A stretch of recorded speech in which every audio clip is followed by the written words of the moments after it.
Hey, what's up, guys? Welcome to another episode of Coach's Corner. Today, we'll be talking about consistency. And of course, when you mention that name or just that term in general, right now, when it comes to all the professional players, Acola is going to be number one on that, number one on the rankings. And also, as of recently, especially with SmashCon, the most consistent player that we have right now. But before we get into the topic, make sure to like, comment, and subscribe if you guys are enjoying the content. Make sure to rate the podcast on Spotify or Apple Podcasts. That helps us a lot as well.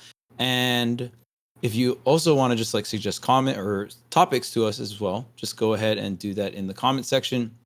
And make sure to check out Watch the Throne. It's an invitational that Smash University is going to be a part of in making. So it's going to be a great invitational. We have amazing players. We just had 2 players qualify via SmashCon, being Mia and the Buzz.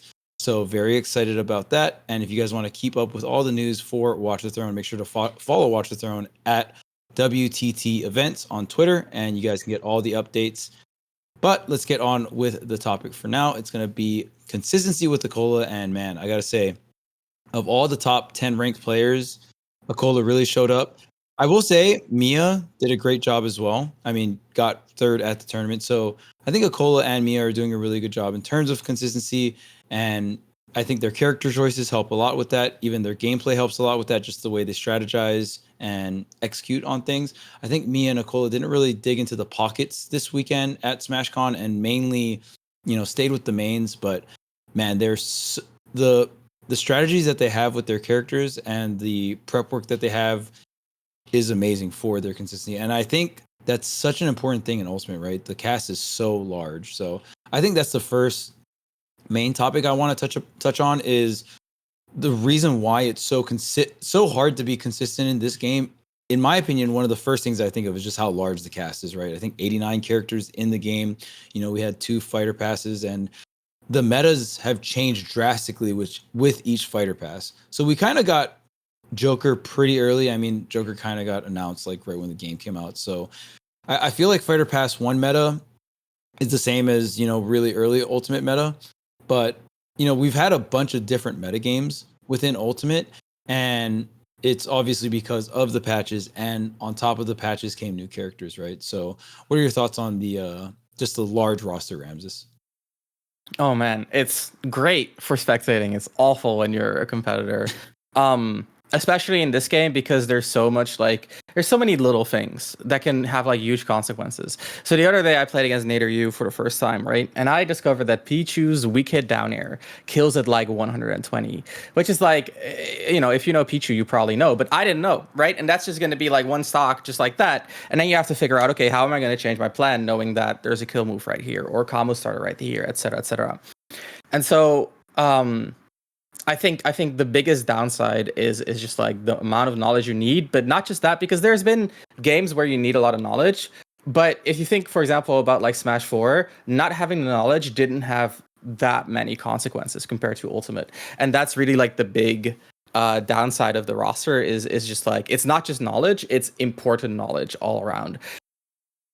When I coach someone and I tell them, and they're like, I don't know how to play against unknown matchup, what should I do? I always tell them, okay, just figure out what are their kill moves, what are their combo starters, and start there. And if you know the kill moves and combo starters, you're gonna avoid most of the quote unquote cheese. I think the thing that makes it a little bit more annoying than any other given game with a large roster is the input system as well. The buffering in Smash Ultimate is not great. I think most players are used to it by now, right? We don't really see people, get screwed over because of the buffer. But it does make precision harder to achieve. That's what it comes down to. It's harder to be very precise. And so, not only is the consistency harder because you need to know it, but also because knowing it is often not enough. You need to put in work to be able to execute correctly. Whereas if you compare it to a Brawl or a Smash 4, it felt and this is my personal experience, but it felt it was a lot easier to execute on knowledge without having that much of a grind invested in it. So yeah, the large roster size, again, amazing for spectating, but as a player, it can be pretty rough. What do you think, Tony? To touch on the points you mentioned, just looking at SmashCon top 8, we saw people accidentally miss buffering after a roll, whether that's something like getting a dash trying to buffer a turnaround or getting the dreaded double roll. Like these are things that have been happening since the game launched, and they're still coming up in top 8s. So definitely agree with you there. The way I tend to look at things like matchups is that for critical matchup knowledge, essentially each one of these pieces of trivia that you have to learn the hard way is the equivalent of your opponent reading a particular habit that you have. So just like players have to study up to get down, say, a neutral get up habit so that they can forward smash it, that doesn't matter if you can just get something like a jab forward smash on somebody's block and they just thought that they could interrupt it. So like these are equivalent risk reward. But the idea there is that if you go into a matchup knowledge, it's without the knowledge and your opponent has knowledge on your character, then it's like being downloaded. So same effects. And then on top of that, if your opponent also prepared for you and you didn't prepare for them, if it was an even matchup, we're going to be looking at like a +2, +3 in practice. And so, and on top of that, that's what I would say fundamentally leads to some of the imbalanced results in the game. So I know that the cast is generally considered to be fairly balanced. Like there's a lot of evenish matchups, lots of like +1s, especially relative to other Smash titles. But the idea is that, again, even if it's an even matchup, for each thing that you're not prepared for, that's going to be an additional +1 or more to your opponent's favor. And so the idea there is that what we are seeing is that there's not just so many characters, but also so many players that are relevant. When you have something like a top 150 and then you still see people talking about, oh, well, the best player in my country isn't even on this chart. And it's not that that country is bad. It's that they didn't have the results to back it up. And there's no empty spaces there on that chart. So the idea is there's just so many good players. As time goes on, the player pool has gotten so large. There's just so much talent that concepts that you are more accustomed to hearing in other games, things like top 500, are relatively applicable to Ultimate now. And it used to be that having a top 50, you'd start getting into like, oh, well, this guy probably wouldn't even win a regional at the end of the list. And now we're looking at, oh, well, these people have won tournaments and they're not even considered top 100. Like you can win a major and still not be top 100 in this game. It's just really impressive how far our players have come. In addition to that, I think that in particular for top level, what leads to a lot of having consistency is having more layers to your play. And I think that obviously the king of consistency was Leo himself, especially early Ultimate. And something he always had is he always had layers. He had extra reads and mix-ups he had in the back pocket that he didn't even have to pull out. And so when you prepared for him, even if you would beat him, he would usually have like an additional play style, an additional set of mix-ups that he'd have that you're punished for having learned up to that point, which is where, of course, you get things like Game 4 Leo, where you're probably going to lose the set if you reach that point. And that was part of the reason why, is because he spends the early games playing in such a way so that if you are adapted to counter that, you are perfectly set up so that you're going to lose to his mix-up play style. And so then he just swaps over, and all of a sudden you're just playing the worst you could possibly do against what he switched to. And so you have to basically prepare for multiple players on a boss rush just to beat him. And I think we're starting to see that more from Acola now too as well. So like you were commentating for SmashCon, Charles. What did you see in Acola's layers? Man, for Acola's layers, I just feel like the neutral is so tight. He does not get hit often, and then it's very hard to take the stock versus Acola because the way he places his blocks defensively make it very difficult, right? And it's to the point where a lot of players have to go for like risky cross-up rolls and stuff like that, or they have to just keep hitting Steve over and over again until the back blocks break eventually. Like, oh, I hit Steve, so he bounces off. And people are starting to get confirms, right? Where it's like, okay, I hit you onto your block. If you don't tech, I'll position here to 50-50 you. If you do tech, I still have center stage. You might have to build more blocks. And I think players are getting a lot better at doing like playing the long haul game versus Acola. If you watched Neo's set, I think Neo was the closest player to defeating Acola, and it came down to one last final moment where Neo went for a forward The smash forward smash. that covered. I will say, looking back on it, it covered a lot of different options Yes. because Steve's shield was very low. I don't think that was a bad forward smash. I still think it was a risky forward smash because there was something that could, lose you the game. And I think, in my opinion, when you get Steve to that position as Corrin where you don't have iron, now Corrin can play like, I'm the sword character. I can keep throwing out really safe moves and I'll eventually win, right? And then you can't really mind because I'm playing mid range. That's what I would have liked to seen Neo go for, but by no means like that forward smash covered a lot of options. The only one it really didn't cover was the cross up roll, which Acola conditioned for. We saw Acola do, a lot of run up shields and then like back off and then run up shield again, and the shield was really low. And I didn't know this, but apparently Steve can't angle his shield. It's like some kind of glitch or something like that. It's a bug. If you hit it once, he can angle it for the first hit, but not afterwards.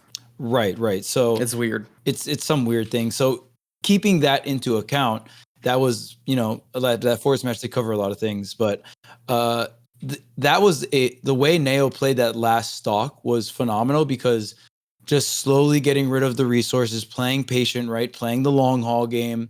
And then, what Neo did at the last moment, I mean, that was just his decision. And again, it was a forward smash that covered a lot of options. But I thought it was very impressive how Neo played up until that point where, Acola didn't really have resources to put behind him, didn't really have any iron, right? And you have to play the long haul version of, against Steve and against Acola, because at first when Acola came to America at Invitational, he was actually really aggressive with his resources. And then now Acola is getting a lot better at playing both the defensive side and the offensive side, right? It kind of reminds me of Sonic's in a way where Sonic was very good on hit, and that's what he was known for, but he didn't really want to do the whole timeout thing. And eventually Sonic's realized, like, I have to, like, this is the character I have to play. I have to play this way in certain matchups or in certain scenarios, or you got to do a mix of both, right? You have to be very versatile. And I think the most impressive thing about Acola's playstyle is how versatile it has become. Is it a tad bit more defensive when we look at SmashCon specifically? Yes, because those were a lot of defensive matchups. But it is still very impressive how much he has improved in those defensive matchups. And now it gets scarier because Acola could also increase his offense by learning, nils, and he probably knows how to do them, but he just doesn't want to do them in tournament because he wants to be consistent. When we look back on Leo's Joker and all that, like just Leo's performance in general pre-quarantine, he wasn't known as a technical player. He was known as just really fundamentally strong, and he would bring out technical stuff here and there, but in bracket, it's generally not as consistent to bring out the technical stuff. So I'm assuming Acola's working on the technical stuff, but it'll come out maybe like a year or two now. Maybe the next Smash game will be out by then. Who knows? So especially when we talk about technical stuff in Ultimate, it's usually so hard, and the fundamentals in Ultimate are so strong that you don't really need the technical stuff. And the technical stuff is probably going to only be relevant maybe like 2-3 years from now because it's so difficult and the players need to improve at it, which is crazy because Tony's point before is the player base is so strong now because it's much larger and information spreads a lot faster, but that's just how hard the technical stuff is in Ultimate specifically because of things like the buffer system and stuff like that. So yeah, I just felt like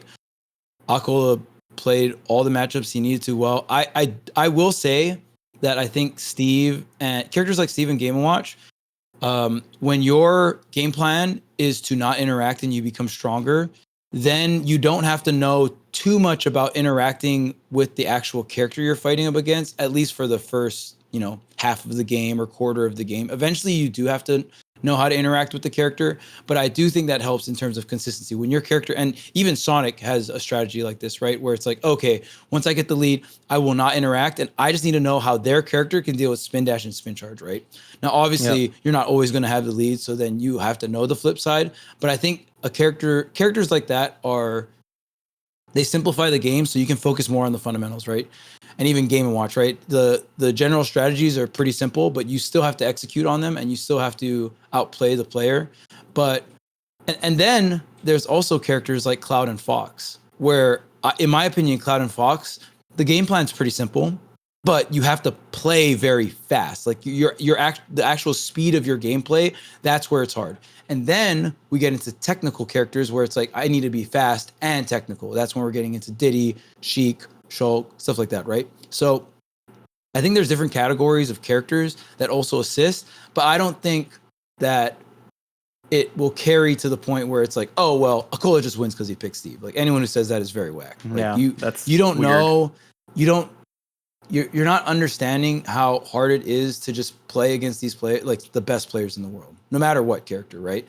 And we only had 1.5 Steves in top 8, right? Like Didi is a Steve player. I would say that Didi's probably a Steve main, but like played a bunch of different characters coming up in the top 8 and in the actual top 8 as well. So Acola being realistically the only solo Steve main in top 8.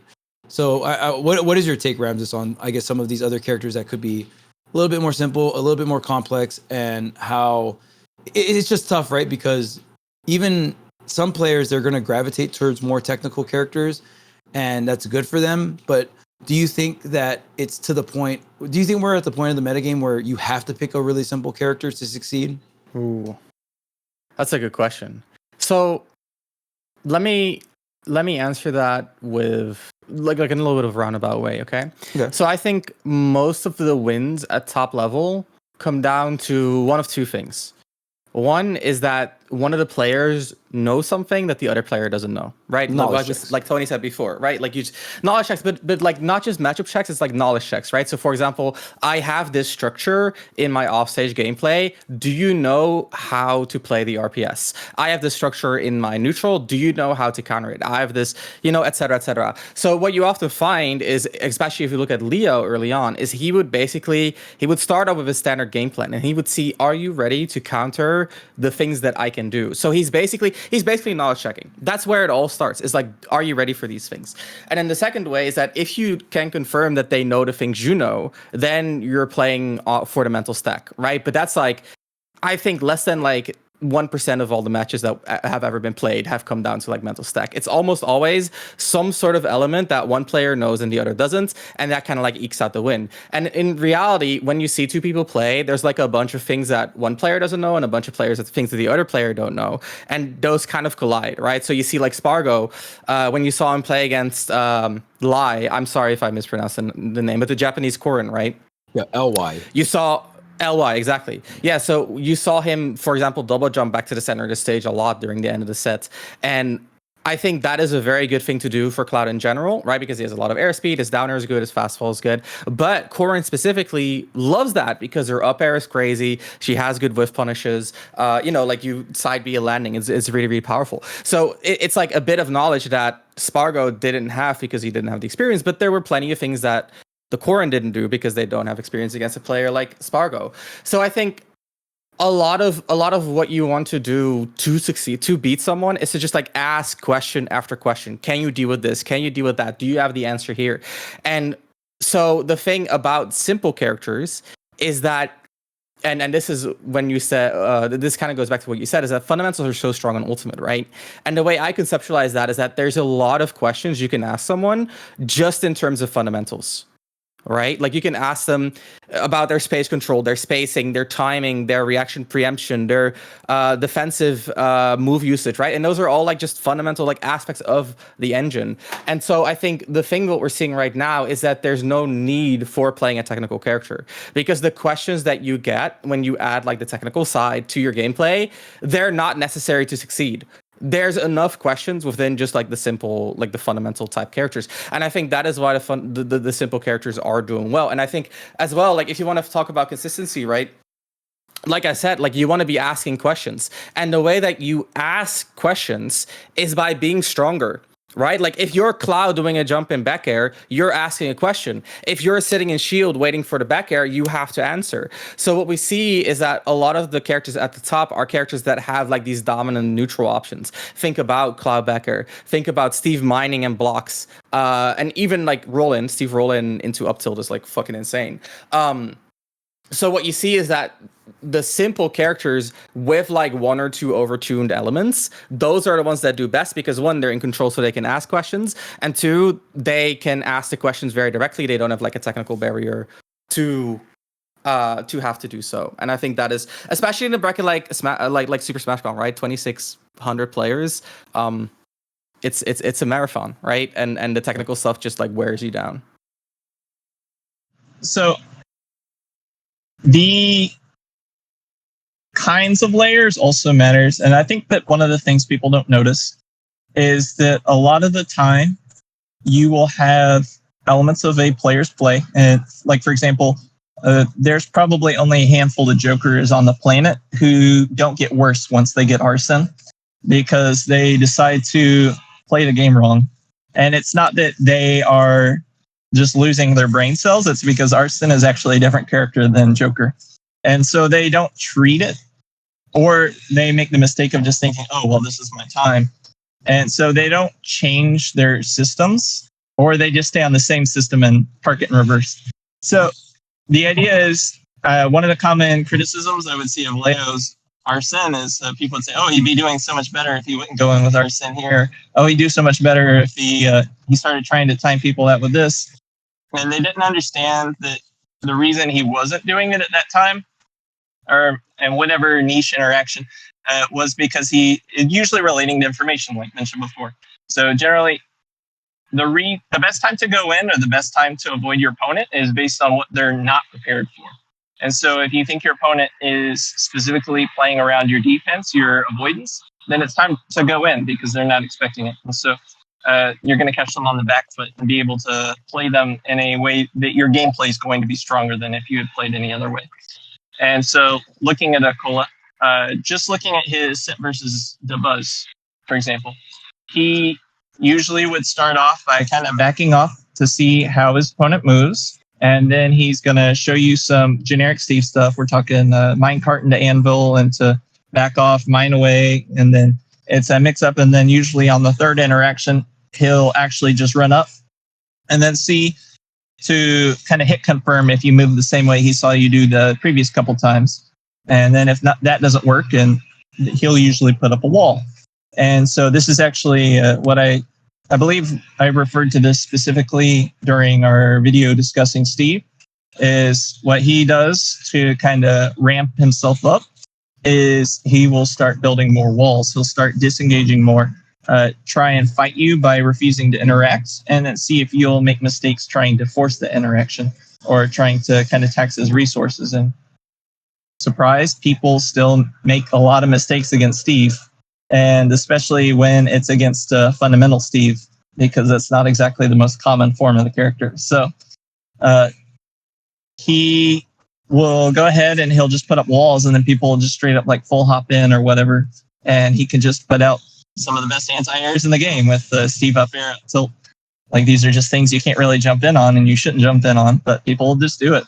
And so we could see the Buzz would kind of play at a space, bait out the generic Steve, and then he would slowly chip away at the wall with rock, paper, scissors. And you can see him kind of back off, and then Acola would try and play rock, paper, scissors, where rock, paper, scissors being you break the block, and then they attack you to punish you for breaking the block, except then you can pretend to break the block, and then they try and counter hit you, but then they break the block themselves, and you can counter hit them.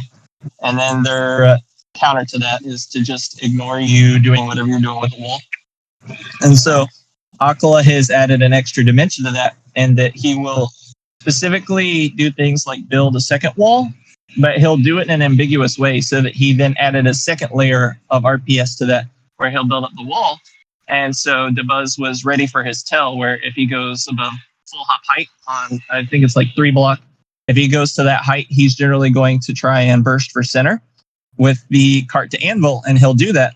And something else Acola has done to improve his play is he has stopped trying to hit his opponent with the anvils, and has started trying to use Anvil by overshooting it a little bit so that it blocks the opponent off. Because one of the very powerful traits of Anvil that you don't really see used intentionally by most Steves is that it body blocks, and it body blocks very effective. And so if you look at a lot of top level play against Steve, you'll see people just get stuck on the Anvil. And so by the time you've gotten off of that Anvil, he's almost going to be to the point where he can get another iron. And it basically acts as a pseudo short wall where if you try and jump over the Anvil every single time, that moving around that Anvil is its own RPS. And so if you have simple movement to get around the Anvil and you just treat it like a simple inconvenience instead of another RPS, then you're just going to jump into the anti-airs like what we talked about before. And so that's just his neutral. And then on top of that, one of the things that he is kind of known for, but not in detail, is his ability to play without resources. And this is basically him going into his Kazuya mode, where he'll just play the character Rolling like you up see tilt. Kazuya's. Yeah. Mhm. Rolling up tilt, he'll start fishing for parries to get forward smashes. And he usually has a tell for this, where you'll see him actually stop mining resources, and he'll specifically be using movement. So that the reason he stops using resources is because even though it's a fairly low commitment, there is still a time commitment to your rhythm, your tempo as a player when you are mining. And so he doesn't want to take any risks. And so he specifically frees up all of his timing as much as possible so that he can time to anything on reaction. And this is something similar to like how we see Ken use rolls, where they basically use it like a DP, where they try and react to you doing anything by either rolling in or by releasing shield to just parry any button you press in. And this is particularly powerful because it works in conjunction with everything else we've mentioned up to this point that Acola's been doing. Because if you've been chasing someone around the map for the past minute, you want to kind of force that interaction because you're getting impatient. Because patience is like a meter. And if you're short on that patience meter, then you're just going to go in, except when you go in, whether you go in right away, whether you delay it a little bit, or whether you don't go in at all, is an RPS. And so we have yet another layer of RPS. And so at that point, if you've gotten around all of that, you have basically taken the better part of a minute or so just to get a single neutral interaction against this character. And so even if you have outplayed him up to this point, which we can see both the Buzz and Mutace and players like this, they'll just regularly feint and disengage and specifically play around all these things. Acola will eat little hits, except then we get into an entirely different kind of RPS, which is a different dimension of the game. So from this point, you'll have Acola just start putting out a million back airs, start going for super high risk, high reward things where it's not even high risk. It's like medium risk, high reward, or even low risk, high reward things. And so it's going to be so stacked in his favor that now you have to play against a supercharged version of Luigi. Like, especially once he gets diamond, he'll start going for these big damage, high kill percent, or rather early kill percent attacks. And so then he has to play a different dimension where can your risk reward keep up with his after going through everything else? And so he patience checks you. He knowledge matchup checks you with the blocks. He basic execution checks you when he just goes for minecart anvil, because everybody knows the minecart anvil is coming. But do you have the execution to just counteract this basic Steve, which most people don't, which is why you see Steve so effective, especially in lower brackets. If you can just minecart anvil, you're going to matchup check a lot of players just off that. And so something that a lot of higher level Steves get to is once they start learning the more conceptual skills in the game, is they start thinking less of basic Steve. And so Acola doesn't always try and overplay the game. So he'll basically treat everybody like they're bad. And he'll also back off and then ask himself, well, are they bad?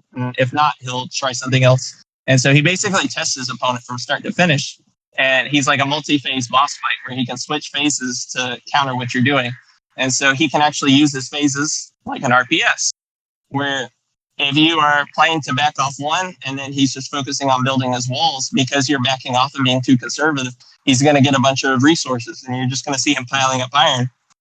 And so even though we can see the Buzz ready for all of his tells, like you can see the Buzz literally full hopping or double jumping to back air before Acola even goes up to double jump minecart back to center, you're going to see that counterplay come out. And then all of a sudden, the Buzz will go from having like a full stock lead to he'll just get out risk rewarded. And then Acola will end up coming back. And now he's got 2 diamonds. He's got half a bar of iron. And so you're going to have to outplay him so much at that point that then he's going to out character you. And so he just has so many powerful cards in his deck that he can swap around to. And you have to be ready for every single one, or else you're going to lose the game on the spot. I think kind of building on that, something that Japan is super good at is just identifying in what situations their characters are strong, right? Because essentially, like what you're looking for to win neutral is you're looking to put yourself in a good situation and your opponent in a bad situation. And I think especially, we see this with Ashimo and Acola especially, who both play characters that are really strong up close, right? If you compare that to like the NA, especially the Shoto players, they'll try to brute force their way in because the risk reward of being up close is so good, right? But if you look at like the Japanese up close players, they'll play defensive because if you want to open them up, you'll eventually have to get close, and that's where they'll fuck you up. And so what we see from Acola is that like his entire styles, or well, I mean his multiple phases, so to say, they're all designed around basically the defense that Steve has. If you try to open him up too greedily, right, he reverses you with a roll in or a parry. If you give him too much time, he gets to use his defense, sets up a stronger situation in the future with his resources. And at the end of the day, like you not everyone plays like Steve, but you can learn a lot from the approach of focusing on the positioning, focusing on creating a good situation, rather than going out there and trying to just like, you know, hit your opponent with your moves. And I think especially at SmashCon, Acola did an amazing job at just like putting himself in favorable positions over and over and over. And the downside for Steve is that generally for him to do that, it requires some degree of materials. And that's what, like Charles said, that's what Neo did. He played the long game. He compensated for the good situations and just wore down Steve until he couldn't create them with the resources anymore. And then Acola still has that final layer where it's like, okay, well, I cannot do this in the context of resources, but I still have the best up tilt in the game, the best jab in the game, arguably, one of the best forward smashes in the game, one of the best rolls in the game, right? Because Steve's roll has that like weird animation and it's hard to catch, let's put it that way. And just using all of those elements of the character to not just focus on like one good situation, but on multiple that complement each other, I think that really pushes him ahead of his peers. Oh yeah, for sure. And another thing as well in Ultimate that I just want to bring up, looking back at previous Smash games, is in Ultimate they universalized everything. So there are tier lists in Ultimate, but you have to realize that I think all of us can agree is this is the most balanced Smash game, and compared to all the other Smash games, right? In terms of like the gaps between tiers, the gaps in between tiers in like Smash 4 and Brawl specifically, and I mean you can even go all the way back to 64 and Melee as well. There were pretty large gaps.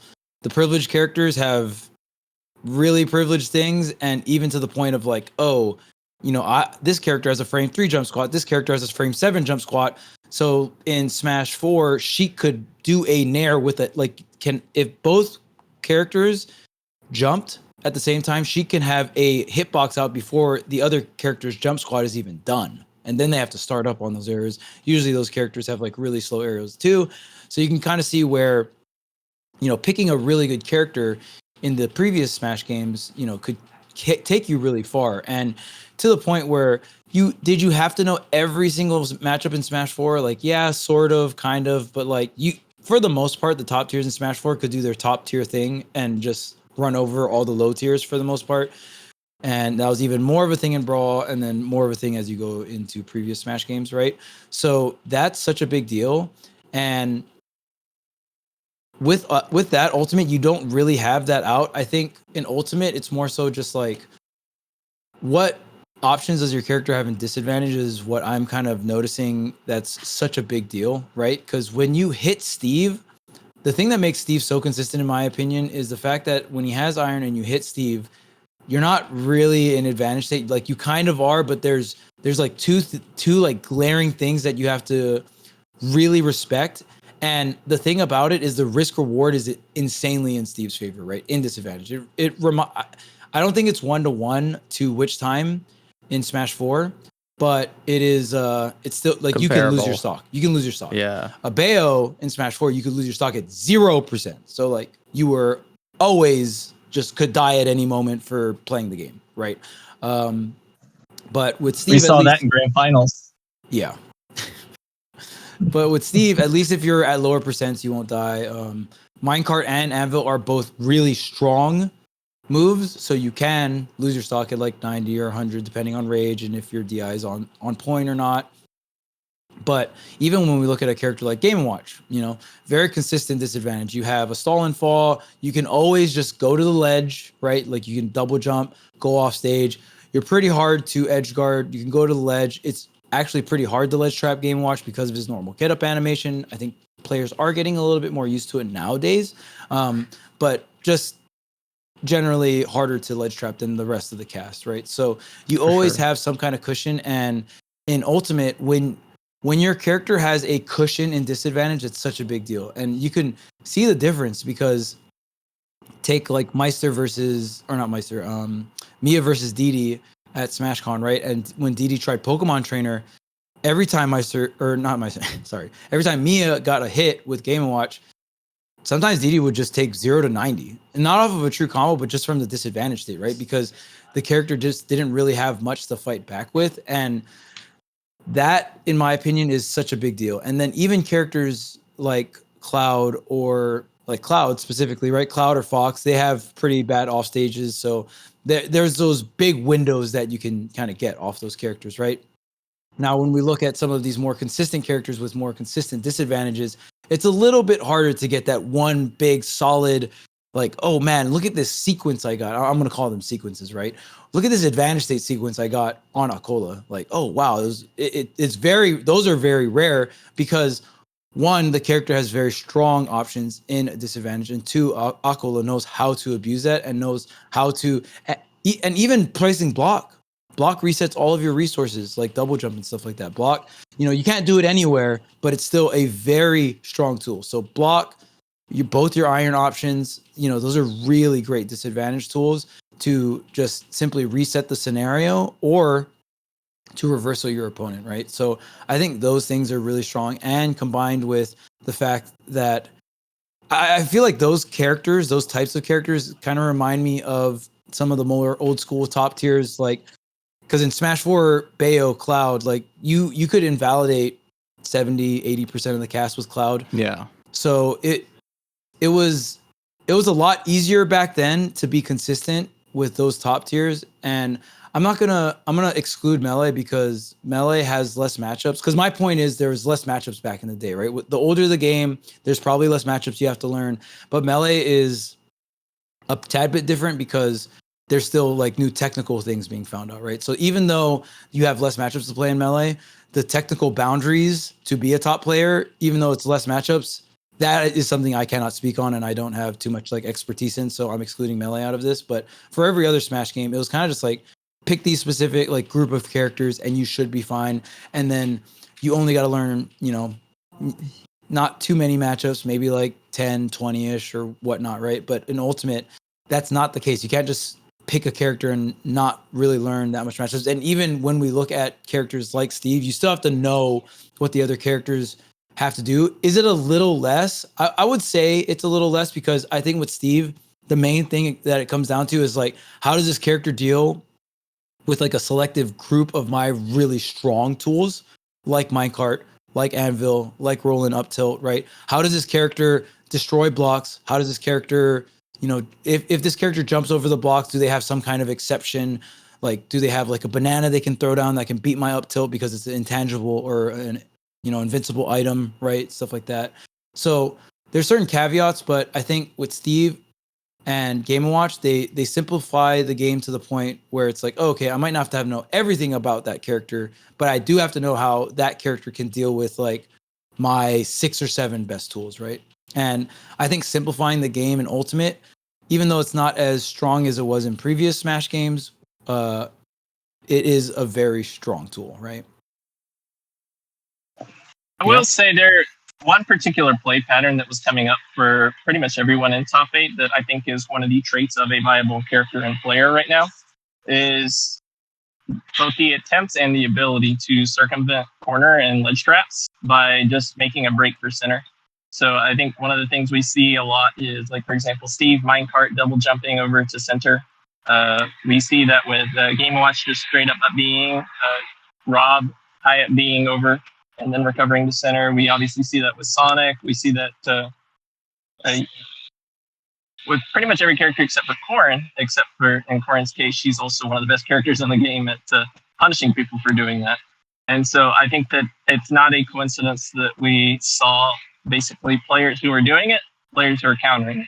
And even when we see like Spargo losing, I believe it was Ramses who mentioned on Twitter that he just kept getting punished for it over and over by Corrin, and just they were ready for it. Just he kept challenging it. He kept saying, "I'm going for center. I'm not going to accept corner."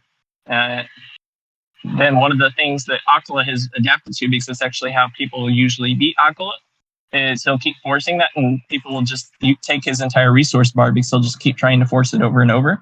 And so he has decided to change that habit into an RPS, where sometimes he'll go for center, sometimes he'll go for corner, and sometimes he'll actually back up and then just try and attack you directly from disadvantage. And so you have to be ready for which one. And if you're not ready and he goes for the wrong thing, he basically gets to skip a step on that flow chart. Something else that I think is one of the more important levels of consistency that especially applies to people listening at home is there's two things that every player in that top 8, probably top 32, have in common. And that it's they either live in a particularly strong interconnected region, and that is either going to be a city, like a particularly strong local region with good transportation, or else it is going to be through Wi-Fi, which is the strongest region. And so essentially you have one of these two regions for play experience. And the reason that's so important is because essentially there's this phenomenon when we're looking at skill assessments where there's kind of a rubber banding, where the best players within a certain population generally are going to get worse if they are around worse players. And then worse players are going to get a little bit better if everyone around them is better.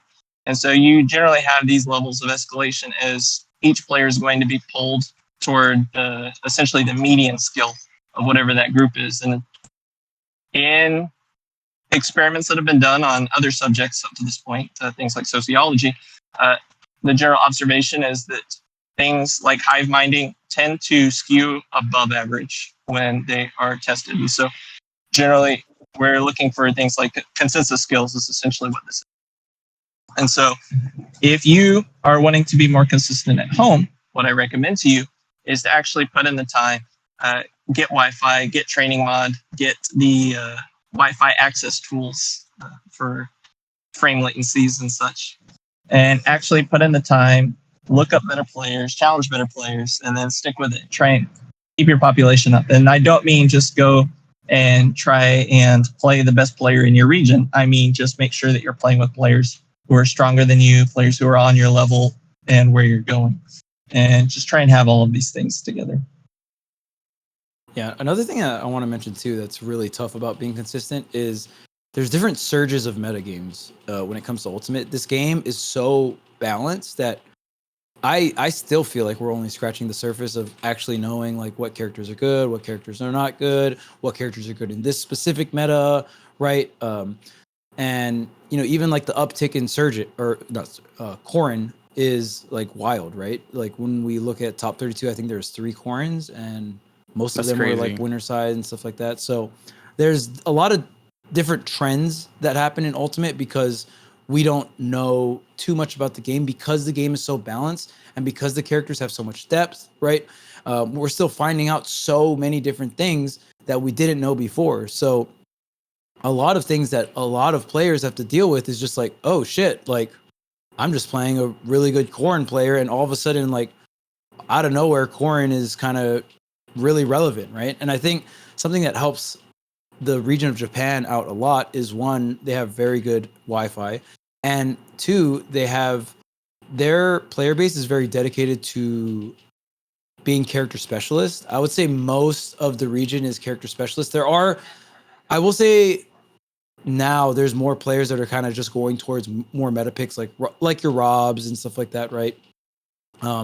But I think Japan still has majority character specialists, which I think helps the region out a ton, because when you're learning like the DDD matchup, it's not just some dude that has a pocket DDD that likes to do it for funsies here and there, right? Like in Japan, there's dedicated DDD mains, there's dedicated Kirby mains, and they're solid players. At worst, they're solid players, if not definitely above average, right? The whole region is just generally strong, so they're able to get in-depth matchup knowledge and all that stuff, which helps a ton when it comes to just competing in Ultimate in general. I will say there's always different styles, right? Like Japan's style of playing the game is like, okay, what scenario is my character the best at? How can I like defensively create this scenario and then abuse X flow chart? I would say is like for the most part Japan's style, and there are other ways to play the cast, but when your region and especially Tokyo is like, you can have so many different offline tournaments, right, with really stacked brackets, and a lot of the player base are character specialists as well. You get so much out of that, and even for the ranking, that helps you ranking wise. And I know some people are complaining about it on social media and stuff, but remember, it was like that for North America in Smash 4 early Ultimate, right? And just because it's not like that for America now, like we can't just switch the script, right? Japan worked really hard as a region to thrive like this, and that is the reward of it. When you have a concentrated amount of talent and there's a lot of tournaments, you're going to have more of these advantages, whether it comes to the experience that you get from it bracket wise to become more consistent, or if it's for rankings, just because there's more data in your region and your region is just more stacked. That's just how the cookie crumbles, right? So I mean, shout outs to Japan, because I think right now they're the most consistent region. I know we were talking about consistency as a player, and obviously that goes to Acola, but it's no surprise that Acola is also from the most consistent region, which before, like when you look at the other most consistent player in Ultimate, which was, in the history of Ultimate, which was Leo. Leo was the most consistent player, but he was not part of the most consistent region, especially in the beginning of it, right?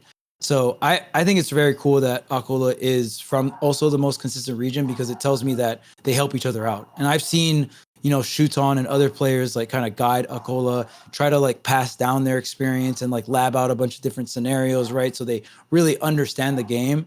And I think that's something that's just beautiful to watch. And like seeing the fruition of it is really sick. Yeah, for sure. I don't really have much to add. I think we really touched upon the core of consistency today. Do you have anything to add, Tony? Well, just wanted to say I am personally pretty happy with how SmashCon's top 8 looked. I think we saw a lot of interesting things. Good to see Ken Sonic having improved so much over the past several months. Zama's made huge strides as well. Obviously, getting to see DD at any point is always a pleasure. He is...